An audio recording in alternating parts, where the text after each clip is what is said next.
Alright, welcome back to our channel. Ito muli sa RP Max Vlog. Sa mega love shoutout po sa ating lahat guys, mga kaibigan, mga kapatid, mga kalingap. Isang mapagpalang araw po sa ating lahat. Mega love shoutout din po sa ating ama ng kalingap, Kuya Val Santos Matubang, Kalingap Rob, and Atid na Vlogs, mga kasamahan kong reactors, mga kalingap partners. Sa inyong lahat po guys ay mega love shoutout. Gusto ko lang pong gawa ng konting reaction guys. Ito nga pong may nag-comment po no, sa aking video o sa aking live.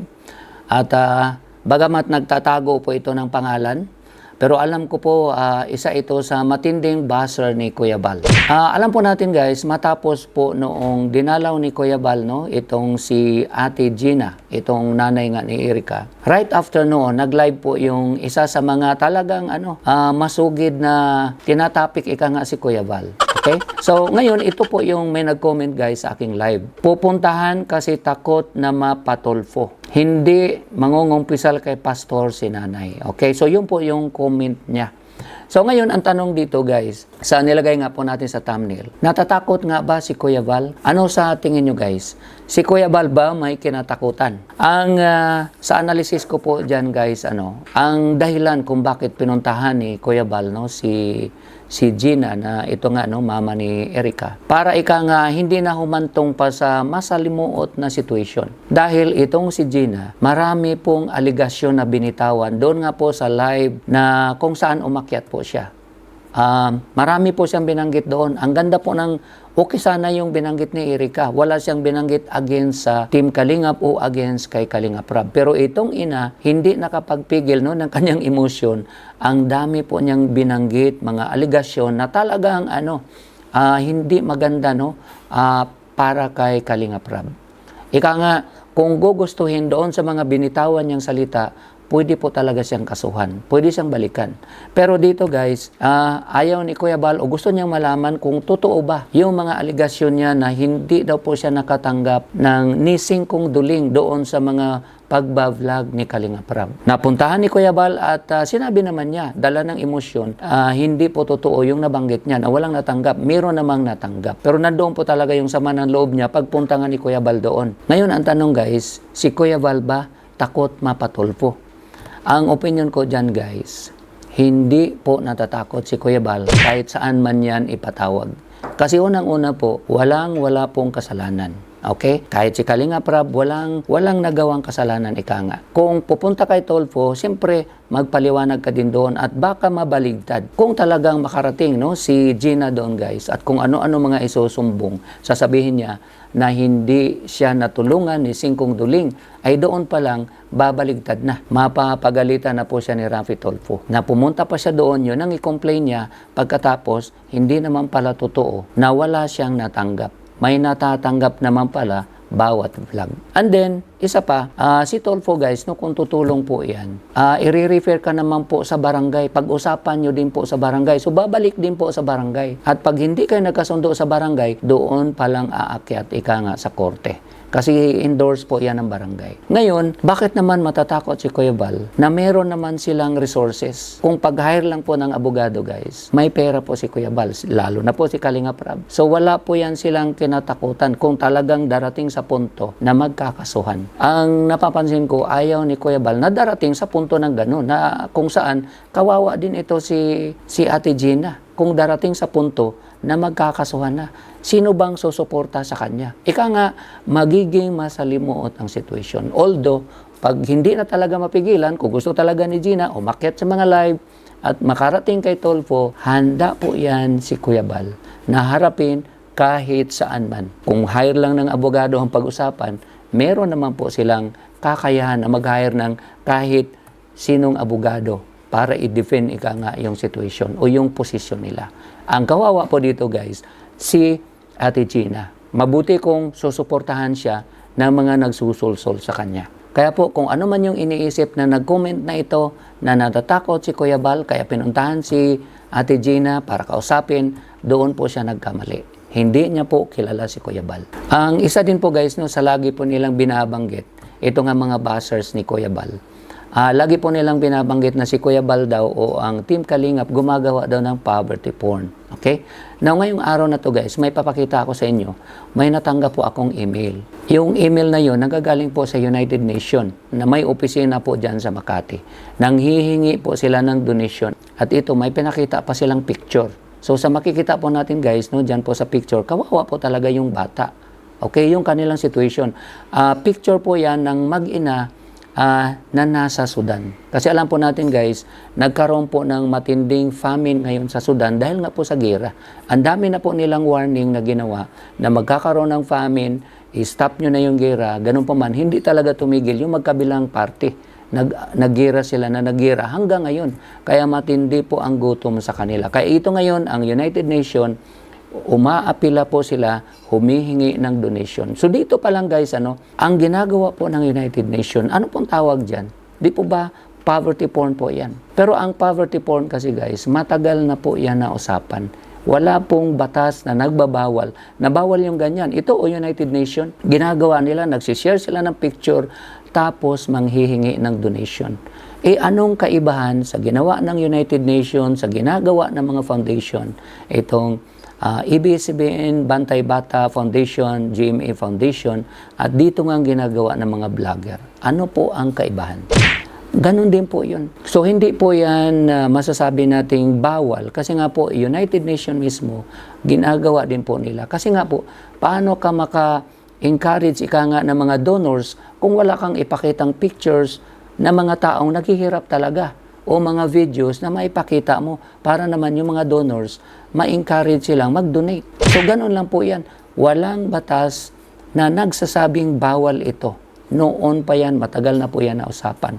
Kaya po, yung mga nagsasabi na yung ginagawa ng Team Kalingap ay poverty porn, ito guys, nakikita po natin, ginagawa ng United Nations na may opisina po dyan sa Makati. Nandyan po, makikita natin. Sila mismo, ganun din po ang ginagawa. So kung may reklamo sila, ireklamo nila ang United Nations. Hindi yung nilang itapik si Kuya Bal na gumagawa ng poverty porn.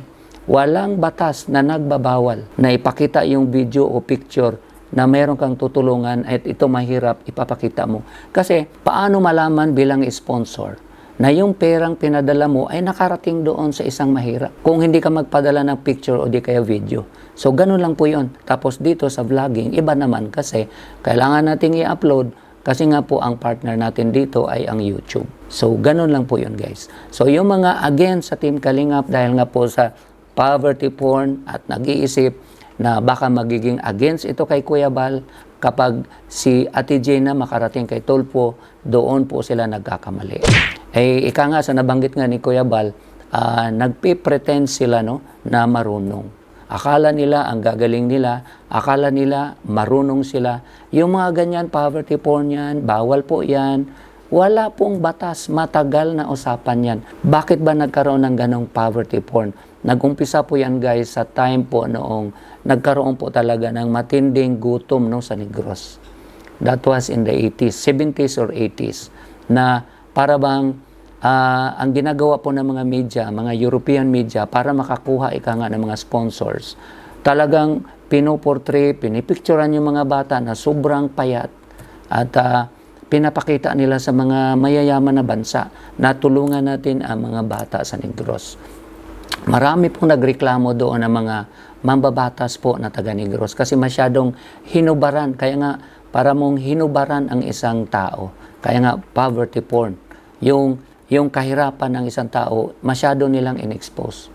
Pero walang batas po na nagbabawal sa ginawa nila. Pero yun nga lang, sa part ng mga taga Negros, lalo na po yung mga may kaya, nagre-reklamo sila kasi masyadong in-expose daw yung kahirapan. Pero totoo po yun. Talagang nagkaroon ng gutom sa Negros noong mga panahon na yun. Kaya doon nagsimula yung mga sinasabing poverty porn. Pero walang batas na nagsasabing bawal ipakita ang mga ganon. Usapan yan noon pa. Kaya yung mga taong nagsasabi na bawal ang poverty porn, hindi po yan nagbabasa. Basahin nyo po at para malaman. Huwag mag-pretend, huwag maging pretentious. Alam ko po, marami pong nanonood ng mga buzzers, ng mga vlog ko, mga vlog namin ni July Paunil, ni Bopel Vlog o mga kasamahan kong reactors. Naghahanap po sila kung ano yung itatopic nila. So, ito guys, no, mga pretentious kayo, mga ang akala nyo, ang dami nyong alam sa batas. Walang batas na nagbabawal ng poverty porn. May mga nagkikriticize na mga leaders natin kasi ayaw nga nilang masyadong ma-expose yung kahirapan ng barangay mo, ng town mo, ng province mo. Pero that's reality. Marami po ang mahirap sa Pilipinas. Yan ang isang bagay na kailangan nating harapin o tanggapin. And then, gumawa ka ng hakbang kung paano ka makatulong sa barangay mo, sa town mo, sa province mo. Yun ang kailangan mong gawin. Instead na i-criticize mo na may kahirapan, that's existing. Wala tayong magawa dyan. Mahirap ang bansa natin. At sabi ko nga po, walang batas na nagsasabi na bawal magpakita ng ganong video o ganong picture. Wala pong batas. Kahit magtanong kayo sa mga abogado, wala pong ganon. Yung mga nagsasabing bawal, hindi nila alam ang batas. Nagpipretend. So sabi nga, they are pretentious. Hindi nila alam. Okay? Nagpipretend lang na marunong, pero in reality, wala silang kaalam-alam. So basahin nyo po bago kayo mag-comment na bawal ang mga ganon. Ngayon, babanatan nyo si Kuya Bal na gumagawa ng ganon. United Nations mismo, gumagawa ng poverty porn. Yun ang sugurin nyo. Puntahan nyo sa Makati. Nakatanggap ako ng email. At yun ang hinihingi ng UN. Umaapila ng donation para sa mga taong nagugutom sa Sudan. That's reality. Famine sa Sudan. How can they convince me as a donor kung hindi sila magpadala na ganong picture? How can Kuya Val convince the donor o the viewers kung hindi siya magpakita ng ganong picture o ganong video? That's the same.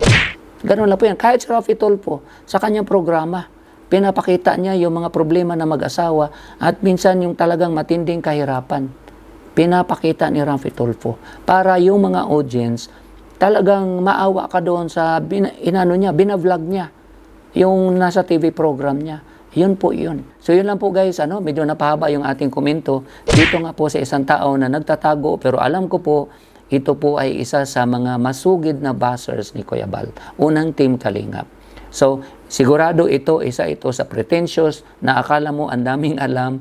Magbasa mo na siya bago siya magsalita na ganon. At banggitin ko po at ulitin ko po, walang kinatakutan si Kuya Bal. Makarating man yan kung saan dahil may kakayahan po yan. Merong resources na pwedeng gamitin kahit saan man yan makarating. Maring connection man yan o yung mag-hire man ng abogado.